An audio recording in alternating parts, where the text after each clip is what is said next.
My name is Kaka, the son of Ahmed.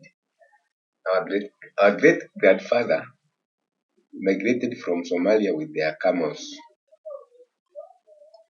cattle, sheep, and goats. Since then, livestock keeping is our lifestyle.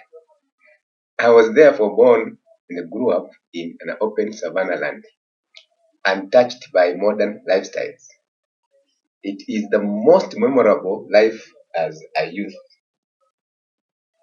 As livestock herders, our culture is quite simple and trustworthy. So what happened when I chose to marry a girl from another culture was entirely unexpected and shocking, not only to me, but the whole community. Our lifestyle has been turned upside down. We are still reeling from the shockwave. One of the most important society values in my region is marriage. A man is only considered a man when he is married. In fact, even having as many as 2, 3, or 4 wives is common if you can manage the family. Marriages and weddings are greatly celebrated occasions. So when I announced to my family that I had met a girl I wanted to marry in South Africa, there was a lot of celebration. I was doing business in South Africa when I met this girl called Sela. The moment I met her, I knew she was for me and I was for her.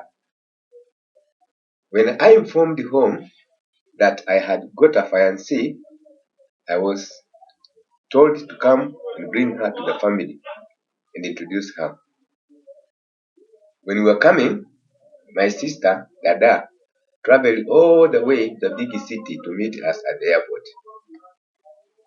For 2 weeks thereafter, it was celebration throughout the family as we took Sarah on a windy wheel bonding tour around our relatives' homes.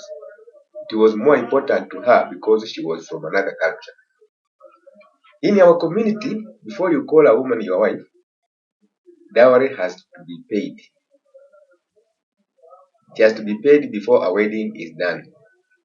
There are 2 kinds of dowry. One of the bride's dowry and the other to her family. My family had to pay dowry to Sela's family. Therefore, my father invited Muturi, Sela's father, to come and select cattle for his daughter's dowry. Minister Muturi was a senior figure in the government. He traveled to our village and arrived in a large convoy of vehicles. On arrival, Minister Muturi was met at our gate by our community leader. First, he was taken to a tent where he was treated to a traditional meal. I could see he really enjoyed the meal and chatted continuously with our community leaders, and he was so happy.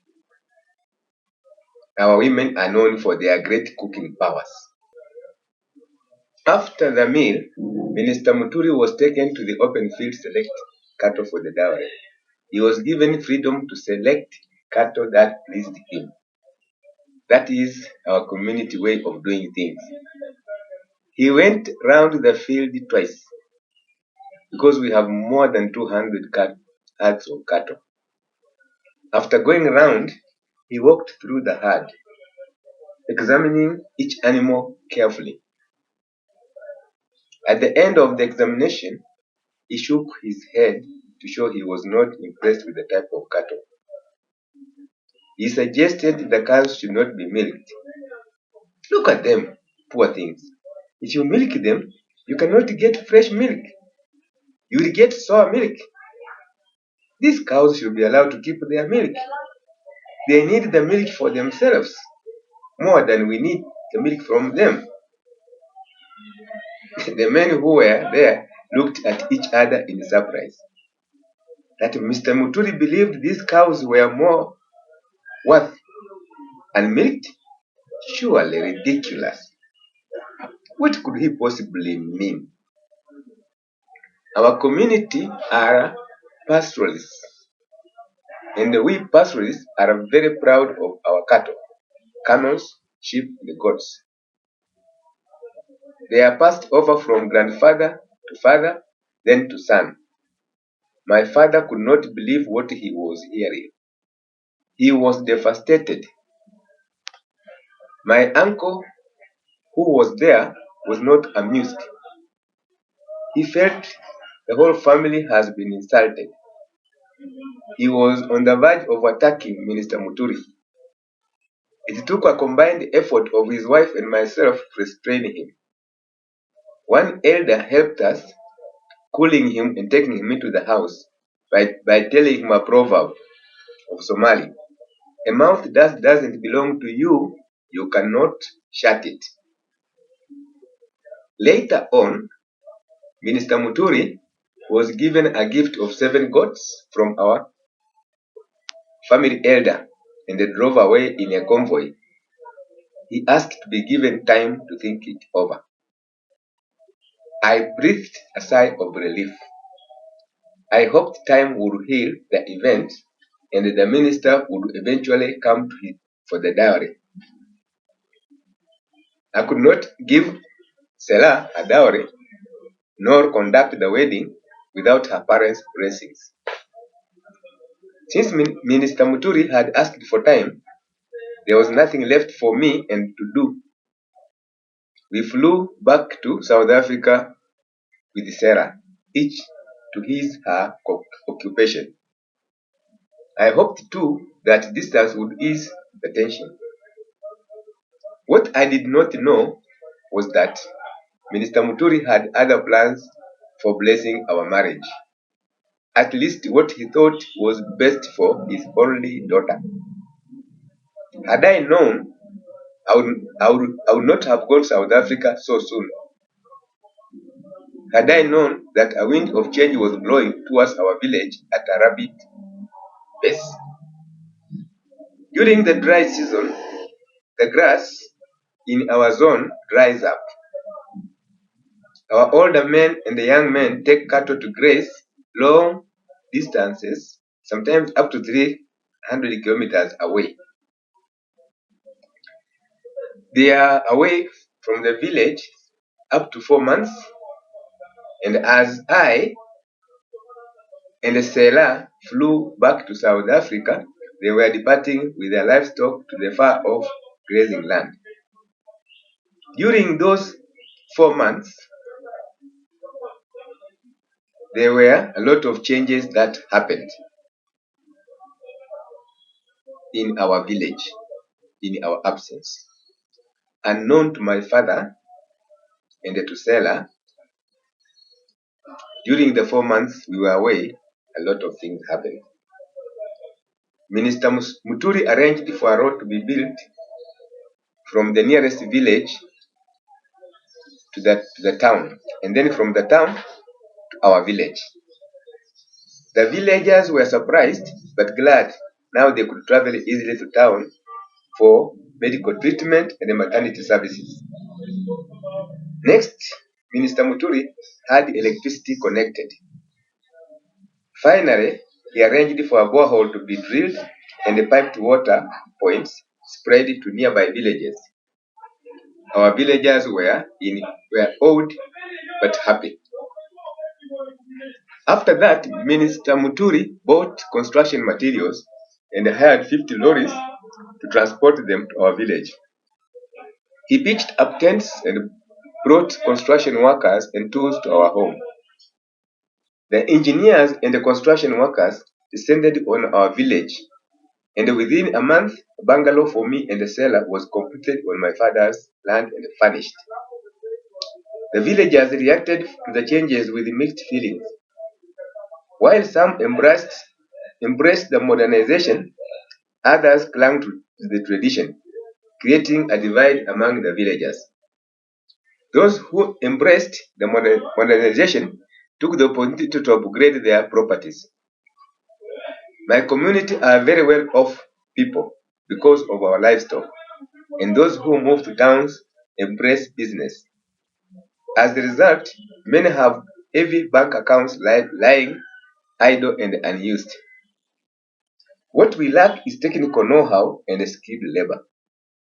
So when word got around that there were construction workers in the area, some of our community members hired them to build their own houses.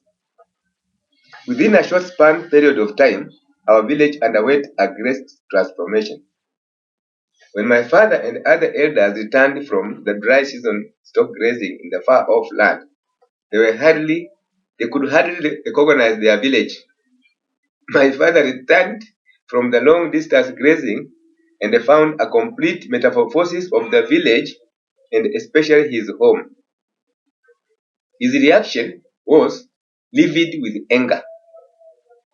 He summoned me to come home urgently, but he did not tell me the real reason why. Had I known the situation, I swear I would have stayed away in South Africa. I arrived with the Sela the following day. When we arrived at the nearest town to home, I was as happily surprised to find a smooth road running straight to our village. Until we arrived home, we realized we were landing on the front line of a war zone. From the gate distance, I saw my father standing in front of his house with my sister. He was listening to my grandfather who was saying, "This is highly irregular. I have never seen or heard of anything like this in my entire life." My sister answered him, "Things change, grandfather. Let Kaka himself decide when he arrives. I know when the ground is burning. They say stay away. Learn some more and strategize before getting involved." I was turning to get away when I heard some scuffling behind me.